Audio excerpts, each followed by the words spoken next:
Good morning students. बाल मंदिर के इस यूट्यूब चैनल पर आपका हार्दिक स्वागत है। आज हम लेने जा रहे हैं गलनांक और क्वथनांक की जो हमने कल बात की थी उससे आगे का पॉइंट है, वो है कि जो ये क्वथनांक है, इस क्वथनांक के बारे में हमने लास्ट क्लास के अंदर पढ़ा था एल्किल हैलाइड के बारे में। आज हम एक छोटा सा पॉइंट इसी का ही लेने जा रहे हैं कि जो डाई हेलोबेंजीन होते हैं, इन डाई हेलोबेंजीन के क्वथनांक का मान किस प्रकार से परिवर्तित होता है। तो इसमें आपको जनरली एक ही लाइन ध्यान रखनी है कि डाई हेलोबेंजीन जो होते हैं, डाई हेलोबेंजीन, और ये भी मुख्य रूप से अपन कहते हैं समावयवी। कौन से? समावयवी।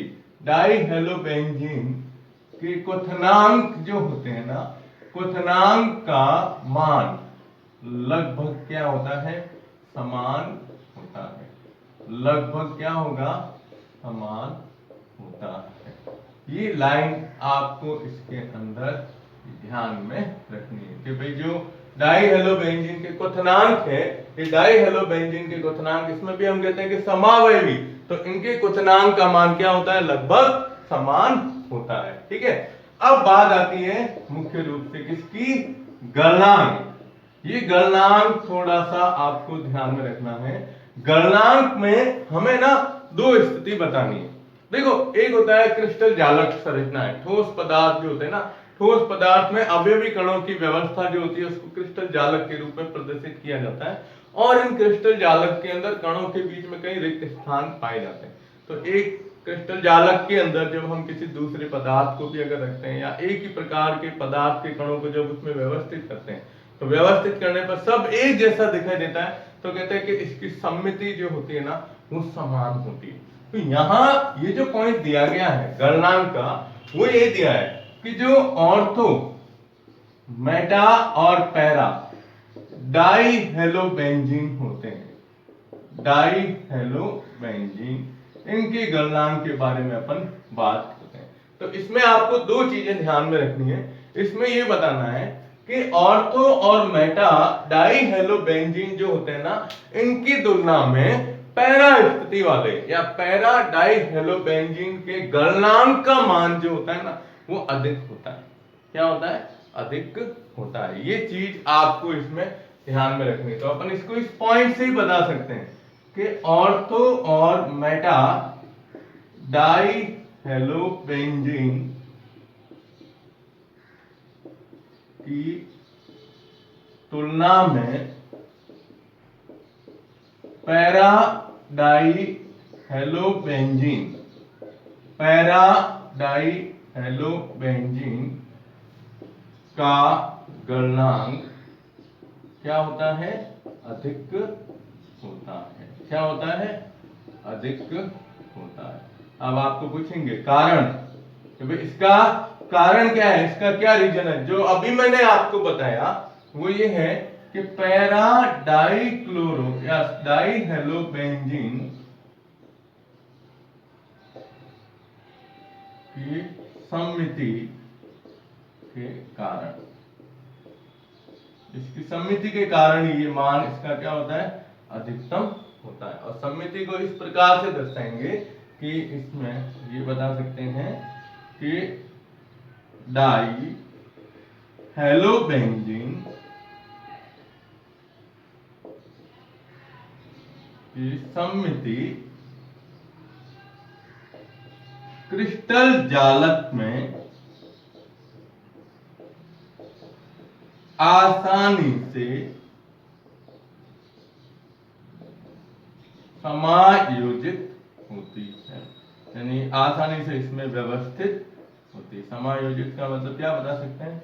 व्यवस्थित होती है। यही कारण है इसका कि पैरा डाई हेलोबेंजीन जो होती है, पैरा डाई हेलोबेंजीन की गलनांक का मान इन दोनों की तुलना में, किसकी? ऑर्थो और मेटा की तुलना में इसका मान क्या होता है? अधिक होता है। कारण ये स्थिति आपको बतानी है। ठीक है, ये थोड़ा सा ध्यान में रखिएगा। अब इसके तीन मान दिए हुए हैं, जैसे अपन एग्जांपल लेते हैं ऑर्थो, मेटा और पैरा।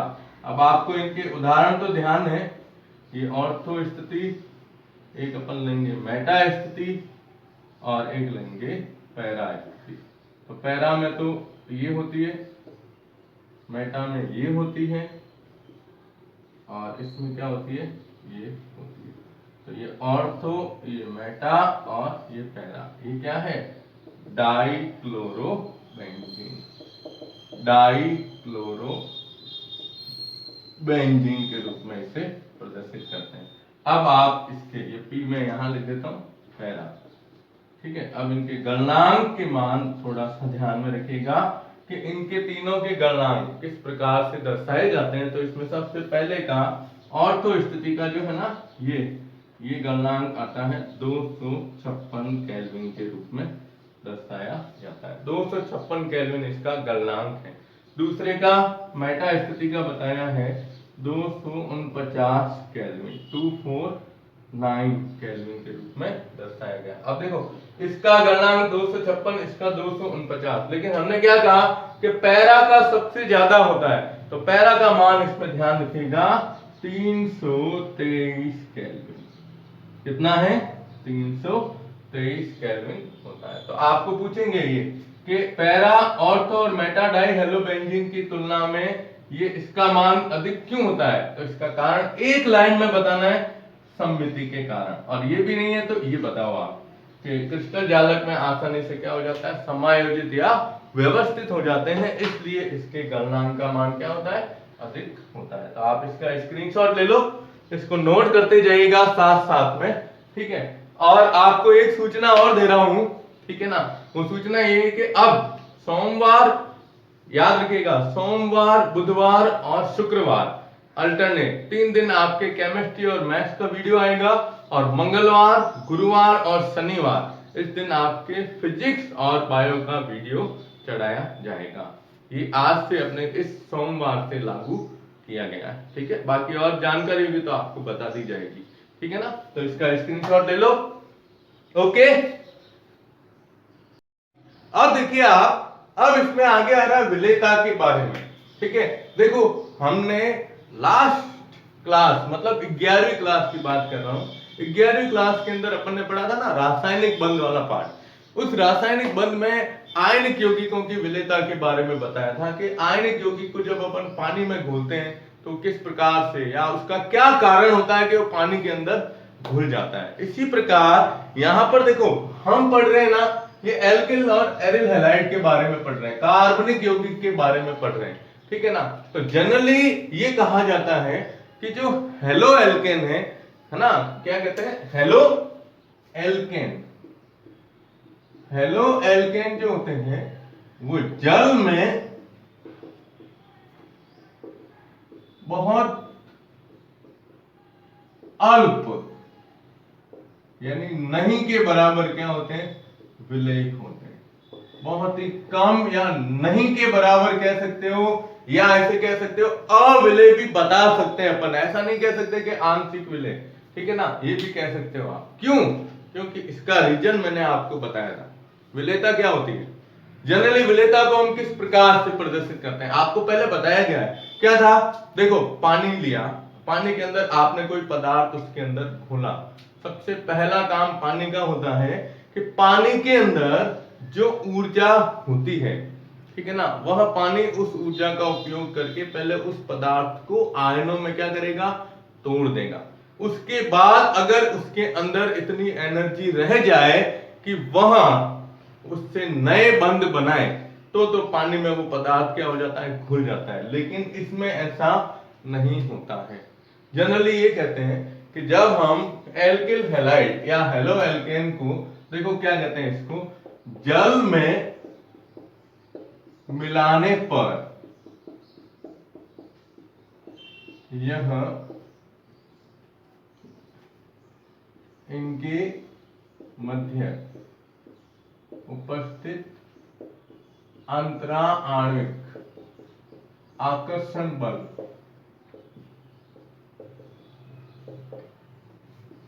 क्या हो जाते हैं, टूटते हैं। अब इतनी ही, जैसे ये पानी के अंदर घुला आपने और ये टूट गया, तो टूटने पर ऊर्जा मुक्त होगी, और ऊर्जा जब इसमें मुक्त हो जाती है तो टूटता है ना, तो टूटने पर क्या होगा, ऊर्जा में क्या हो जाती है, इसके कमी हो जाती है। और जब इसकी ऊर्जा में कमी हो गई तो ये जल के अणुओं के साथ में दोबारा बंध बनाने में असमर्थ रहता है, इसलिए पानी के अंदर नहीं घुलेगा।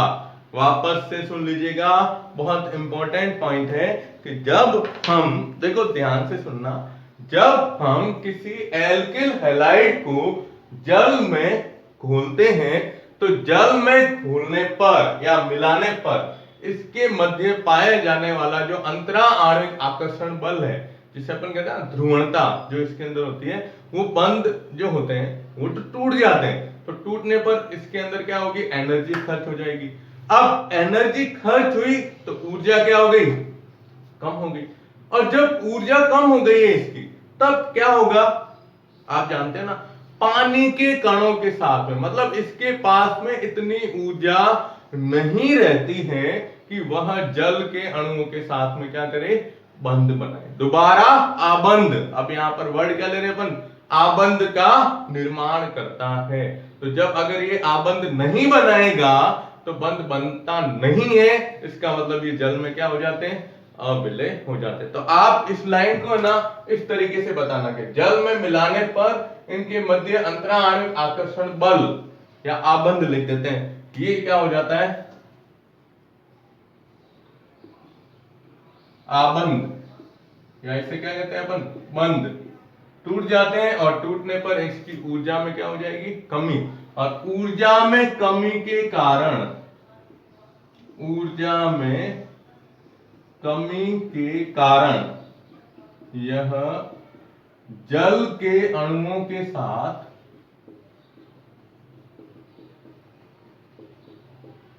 नए आबंध या बंध नहीं बना पाता है, इसलिए जल में क्या है, ये अविलय, अविलय भी कह सकते हो या बहुत अल्प विलय। ये आपको इसका ध्यान रखना है। क्यों, क्योंकि ये कार्बनिक यौगिक क्या होते हैं, इसके अंदर ये ध्यान रखना, ध्रुवीयता इसके अंदर पाई जाती है, ठीक है ना।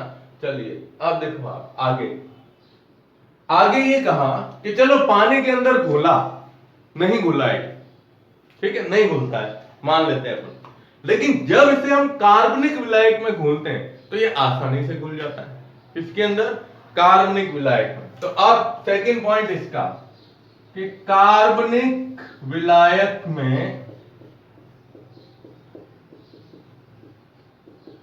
यह आसानी से क्या हो सकते हैं,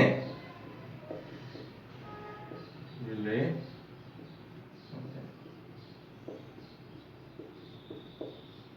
क्यों, रीजन बता सकते हो इसका, क्या रीजन है। जैसे ये इसमें हुआ तो कार्बनिक विलायक में जब आप इसे घोलोगे टूटेगा, लेकिन इसके पास इतनी एनर्जी रह जाती है कि वह उसके साथ आसानी से क्या कर सकता है, बंध बना सकता है।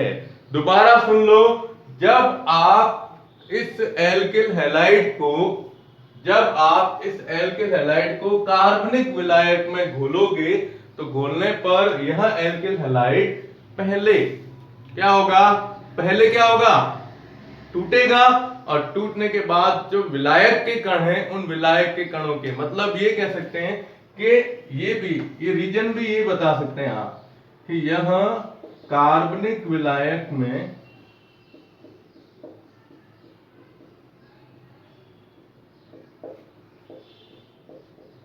टूटने पर भी, कार्बनिक विलायक में घोलने पर जब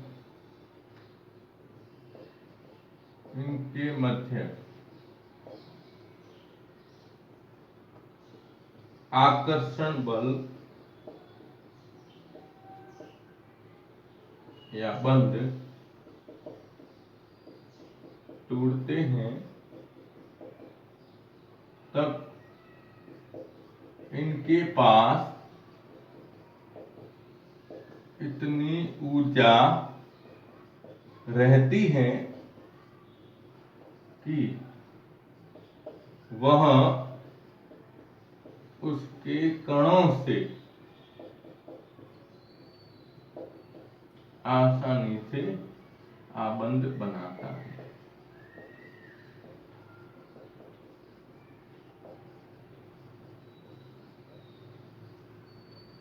ये पॉइंट याद रखना है।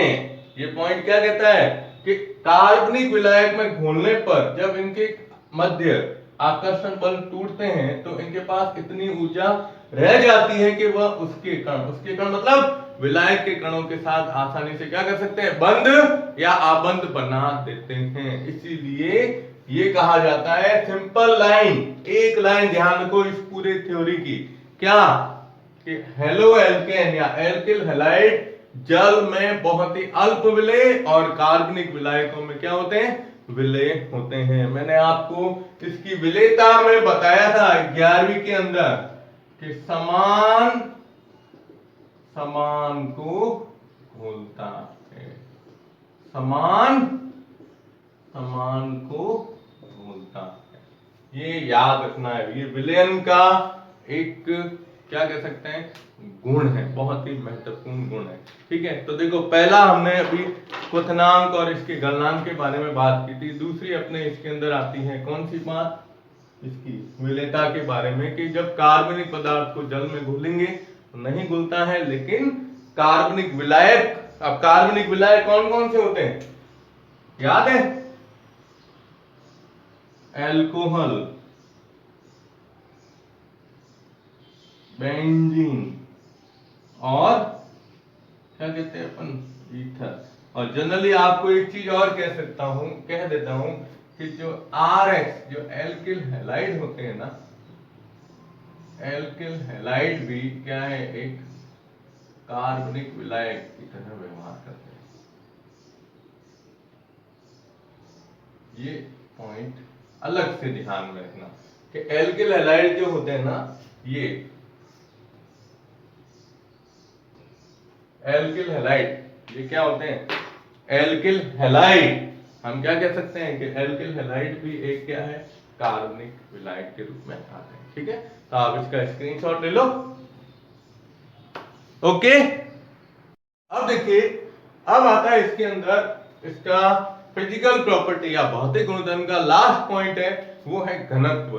घनत्व आप जानते हो, घनत्व बराबर क्या होता है, द्रव्यमान बटे आयतन के रूप में इसे प्रदर्शित करते हैं। तो इसमें एक जनरल चीज आपको ध्यान में रखनी है, एक तो ये है कि इसके जितने भी ये जो एल्किल हैलाइड होते हैं, कहते हैं कि एक सामान्य एल्किल हैलाइड जो होता है ना, जिसके अंदर मुख्य रूप से ब्रोमो और आयोडो जो लिया गया है, इसके जो होंगे यानी RX के स्थान पर, जैसे अपन कहते हैं ना एल्किल ब्रोमाइड या एल्किल आयोडाइड, ये क्या होते हैं, जल से भारी होते हैं, जल से हमेशा क्या रहते हैं, भारी रहते हैं इसके अंदर। ठीक है, और जब घनत्व की बात की जाएगी तो घनत्व में देखो एक, अब ये क्या है ना, किताब के अंदर पूरी यूं लाइन लिखी हुई है, परमाणु की संख्या बढ़ना, हेलोजन की संख्या बढ़ना, हेलोजन का आकार बढ़ना, या ये कह सकते हो कि अणुभार बढ़ना। देखो सब चीज क्या आ रही है, बढ़ना आ रही है, द्रव्यमान। तो घनत्व और द्रव्यमान एक दूसरे के समानुपाती होते हैं। तो आपको जनरली ये चीज ध्यान रखनी है कि RX जो होते हैं एल्किल हैलाइड, ठीक है ना, एल्किल हैलाइड में परमाणु संख्या किसकी, कार्बन की, जैसे जैसे कार्बन की संख्या बढ़ेगी अणुभार बढ़ेगा। ठीक है, हेलोजन संख्या जैसे जैसे बढ़ेगी और हेलोजन का आकार, ये सब चीजें बढ़ने पर घनत्व क्या होता है, बढ़ता है, घनत्व का मान क्या होगा, बढ़ता जाता है। ये जनरली आपको ध्यान में रखना है। तो ये अपने मुख्य रूप से जो इसके फिजिकल प्रॉपर्टीज है, भौतिक गुणधर्म है, ये भौतिक गुणधर्म को हम इसी प्रकार से प्रदर्शित करते हैं। अब आपको एक सवाल बता रहा हूं, देखो परीक्षा में कैसे सवाल आएगा। जैसे आपको कहा कि निम्न हैलाइड के क्वथनांक का क्रम क्या होगा, इसमें आपको नाम दिया है, जैसे दे दिया क्लोरोमेथेन, डाइब्रोमोमेथेन, और एक दे दिया अपने ब्रोमोफॉर्म, और एक दे दिया केवल ब्रोमोमेथेन। ठीक है, अब आपको कहा कि अब इसमें सबसे ज्यादा क्वथनांक किसका होगा, यानी ये लिख देता हूं सबसे अधिक, या ये लिख दो क्वथनांक का क्रम ही आपको बताना है। चलो ठीक है, जनरली सबसे पहले ऐसे सवाल आए ना, तो ऐसे सवालों में आप क्या करो, इनके सूत्र लिख दो पहले। अब देखो क्लोरोमेथेन है, तो क्लोरोमेथेन का सूत्र लिखते हैं ClCH3। डाइब्रोमोमेथेन, अब मेथेन का सूत्र होता है CH4, दो जुड़े हुए हैं, यानी यहां से दो हाइड्रोजन कम करो और क्या लिख दो, ये Br2, ये लिख दो CH2Br2। ठीक है, ये इसका सूत्र हो गया। फिर ब्रोमोफॉर्म, फॉर्म है ना, हेलो फॉर्म का सूत्र क्या होता है, हमेशा ये ध्यान रखिएगा, RLX3, X3 के रूप में, तीन हेलोजन जुड़े रहते हैं, तो ये आएगा CHBr3। और इधर क्या लिखा हुआ है, ब्रोमोमेथेन, यानी एक ही है इसके अंदर ये। अब देखो आप इन सब के अंदर, अब आपको इसमें बताना है कि किसका क्वथनांक सबसे ज्यादा होगा और किसका क्वथनांक सबसे कम होगा। तो अब इसके क्वथनांक की जब बात करेंगे, तो देखो आप सबसे पहले हम ये कहते हैं कि जैसे जैसे हेलोजन परमाणु का आकार ऊपर से नीचे जाते हो तो आकार बढ़ेगा, तो क्या होता है, क्वथनांक में वृद्धि होती है। कब, जब एल्किल समूह समान हो, तो सभी के अंदर कार्बन एक ही है, एल्केन में कार्बन की संख्या एक ही है, तब हम लेंगे कि ऊपर से नीचे जाने पर। तो देखो एक तो है क्लोरोमेथेन और एक है ब्रोमोमेथेन। अब क्रम क्या होता है, तो फ्लोरीन, क्लोरीन, ब्रोमीन और आयोडीन, ये ऊपर से नीचे जाते हैं, ये स्थिति आ रही है। तो ब्रोमीन बाद में आ रहा है, इसका मतलब ब्रोमीन का आकार बड़ा है। अब ब्रोमीन का आकार बड़ा है तो सीधी सी बात है क्वथनांक ज्यादा होगा, लेकिन फिर उसमें भी है कि जैसे जैसे हेलोजन की संख्या बढ़ती है वैसे वैसे क्वथनांक के मान में भी क्या होती है, वृद्धि होती है। तो इसमें देखो आप कि ये तो क्लोरोबेंजीन, ये मेथेन आ गया, ये तो सबसे लास्ट में जाएगा, तो इसको तो आप लिख दो ClCH3, सबसे लास्ट में लिख देंगे अपन, क्योंकि इसका क्वथनांक कम होगा, क्योंकि ऊपर से नीचे जाने पर क्वथनांक में वृद्धि होती है, तो ये कम है। ठीक है, चलिए अब यहां देखो, इधर ब्रोमीन 2 है, इधर ब्रोमीन 3 है, और इधर ब्रोमीन कितना है, 1 है। तो जहां हेलोजन ब्रोमीन की संख्या जिसमें सबसे ज्यादा होगी उसका क्वथनांक उतना ही क्या होगा, अधिक होगा। तो सबसे ज्यादा हम लिखते हैं CHBr3, ये क्या है, ब्रोमोफॉर्म। ठीक है, उसके बाद CH2Br2, डाइब्रोमोमेथेन, और इससे कम होगा CH3Br, और जिससे हम क्या लिखते हैं, ब्रोमोमेथेन, और सबसे कम क्या हो जाएगा, क्लोरोमेथेन, ClCH3, क्लोरो क्या आ रहा है, मेथेन। ठीक है, तो इसको ब्रोमो फॉर्म को क्या लिख सकते हैं अपन, ट्राई ब्रोमो मेथेन भी लिख सकते हैं। ये तो ये सवाल इस तरह से भी पूछा जा सकता है कि इसके क्वथनांक का क्रम, तो ये क्या है, क्वथनांक क्रम। ठीक है ना, तो ये इसका पहले आप स्क्रीनशॉट ले लो। ओके, तो आज हमने मुख्य रूप से ये फिजिकल प्रॉपर्टी जो एल्किल हैलाइड और एरिल हैलाइड के भौतिक गुणधर्म है, इसको कंप्लीट कर दिया है। आपको एक और सूचना दे देता हूं मैं, वापस सुन लीजिएगा। सोमवार, बुधवार और शुक्रवार को आपके आएंगे केमिस्ट्री और मैथ्स की वीडियो, और मंगलवार, गुरुवार और शनिवार को आपके आएगा फिजिक्स और बायोलॉजी का वीडियो। और भी अगर वीडियो के बारे में कोई जानकारी होगी तो आपको दे दी जाएगी, ठीक है। और नेक्स्ट वीडियो में अपन लेंगे इसके रासायनिक गुणधर्म। धन्यवाद।